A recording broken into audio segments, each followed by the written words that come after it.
Guys সকালবেলা ঘুম থেকে উঠে চললাম বল খেলার মাঠে এসে দেখছি গাইস প্যান্ডেলের কাজ চলছে। কেন বলো তো, আমাদের মাঠে কালকে রবিবার একটা নাইট খেলা আছে। তারপর সন্ধেবেলা চললাম বন্ধুদের নিয়ে একটু ঘুরতে। আমাকে তো গাইস রাস্তার মধ্যে লাভিয়ে দিয়ে মালগুলো পালিয়ে গেছে। শালাগুলো আসুক, গাছের কী হবে, মালগুলো মনে হচ্ছে আসছে, এই দেখো আবার হুইলি মারতে মারতে আসে, শালা আমাকে রেখে পালিয়ে যাওয়া। তারপর ওদের বাইকে উঠে পড়লাম, উঠে পড়ে চলে এলাম আমরা একটু তান্দুরি চা খেতে। শীতের সময় একটু চা না খেলে ভাই মজাটা কি হয়। তারপর চলে এলাম একটু গরম গরম তান্দুরি চা খেতে, গাই সেই লাগছিল বাইক চাপে। তারপর চলে এলাম একটু চিকেন ললিপপের দোকানে, তারপর একটু গরম গরম চিকেন ললিপপ খেয়ে নিলাম।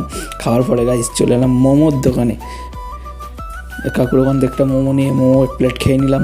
তারপরে খাওয়ার পরে চলে এলাম একটু আইসক্রিমের দোকানে, তখন পেট গরম করেছি, একটু পেটটা ঠান্ডা করে নিই। তারপর রাস্তার মধ্যেখানে বাইরে যেতে জুতো খুলে পড়ে যায়। তারপর আমাদের রানির হয়ে যায় পেটটা খালি। তারপরে ওকে পেটটা ভর্তি করিয়ে আমরাও বাড়ি যাই। তাহলে তোমরা একটা সাবস্ক্রাইব